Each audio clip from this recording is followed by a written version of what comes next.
Bismillahirrahmanirrahim. Bab 13 Salatul Daim. Kita pernah mendengar bahwa barang siapa yang tidak mengenal ilmu zikir nafas, maka sudah tentu orang yang berkenaan tidak dapat menyelami alam hakikat Salatul Daim. Di dalam bab-bab yang lalu telah diterangkan jelas tentang sholat, di mana pengertian sholat tersebut adalah berdiri menyaksikan diri sendiri, yaitu penyaksian kita terhadap diri zahir dan diri batin kita yang menjadi rahasia Allah Subhanahu wa Ta'ala.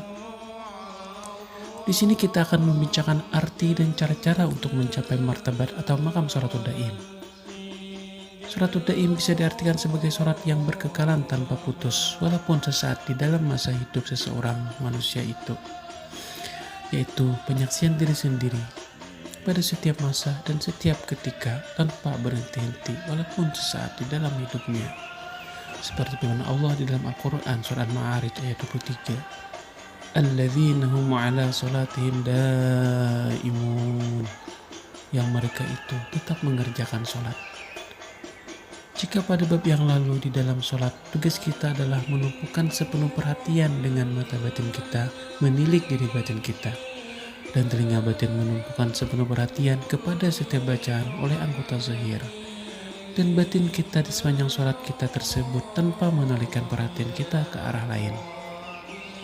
Maka sholatul daim adalah penyaksian sebenar seseorang itu terhadap diri batinnya pada sepanjang masa. Sholat adalah merupakan suatu latihan di peringkat awal untuk kita melatihkan diri supaya menyaksikan diri batin kita yang menjadi rahasia Allah Subhanahu wa Ta'ala. Tetapi setelah berjaya membuat penyaksian diri di waktu kita menunaikan sembahyang, maka kita haruslah pula melatihkan diri kita supaya dapatlah kita menyaksikan diri batin kita pada setiap saat di dalam masa hidup kita, dalam masa 24 jam di sepanjang hayat kita. Sebab itulah kita mengucap dua kalimat syahadat. Maka berarti bahwa kita berikrar dengan diri kita sendiri untuk menyaksikan diri rahasia Allah itu pada setiap saat di dalam masa 24 jam sehari semalam.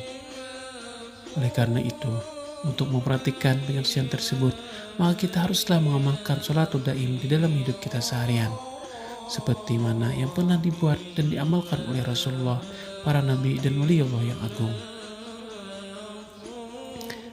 Adapun di antara syarat untuk mendapat makam sholatul daim adalah sebagai berikut. 1. Seseorang itu haruslah memahami dan berpegang teguh dengan hakikat zikir nafas. 2. Seseorang itu haruslah terlebih dahulu berjaya mendapat nur qalbun, yaitu hati nurani. 3. Seseorang itu hendaklah menemui, mengamalkan sembahyang Rasulullah. 4. Seseorang itu telah mengalami proses pemecahan wajah. 5. Seseorang itu telah memahami dan dapat berpegang dengan penyaksian sebenar-benarnya.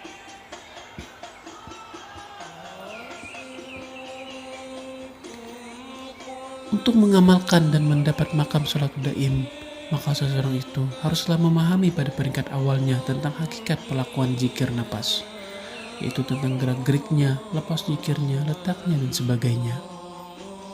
Hal ini telah disentuh di dalam bab yang lalu.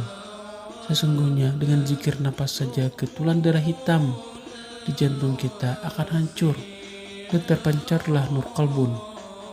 Dan setelah terpancarnya kalbu, maka terpancarlah nur ma'rifat bagi membolehkan seseorang manusia itu memakrifatkan dirinya dengan Allah Subhanahu wa Ta'ala, dan dapatlah diri rahasia Allah yang menjadi diri batin kita membuat berhubungan dengan diri Tuhan semesta alam. Latihan untuk menyaksikan diri ini hendaklah dibuat di peringkat awal-awal lagi melalui sholat, sebagaimana yang diterangkan di dalam bab yang lalu. Di dalam masa proses penyaksian diri ini, seseorang itu akan mengalami yaitu suatu proses pembebasan diri batin kita dari jasad, dan dengan itu maka seseorang itu akan dapat melihat wajah ke satu wajah yang lain, sampailah kepada wajah ke-9, yaitu martabat yang tertinggi di dalam ilmu gaib. Dengan mendapat pecahan wajah, maka manusia itu akan dapatlah membuat suatu penyaksian yang sebenar-benarnya pada setiap saat di masa hidupnya, sama ada semasa beribadah ataupun di dalam keadaan biasa dalam masa hidupnya. Pada peringkat ini dinamakan juga peringkat martabat baqa billah, yaitu suatu keadaan yang kekal pada setiap pendengaran, penglihatan, dan sebagainya.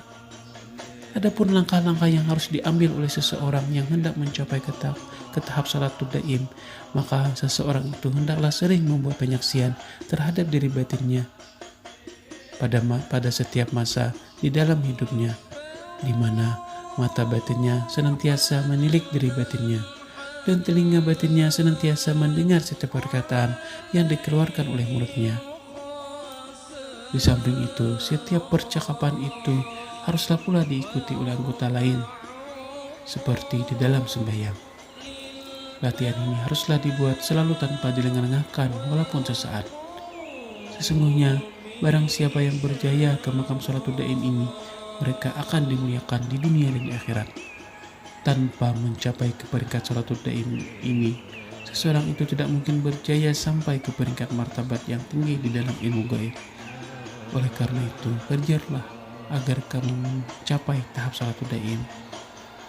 Terima kasih, semoga bermanfaat.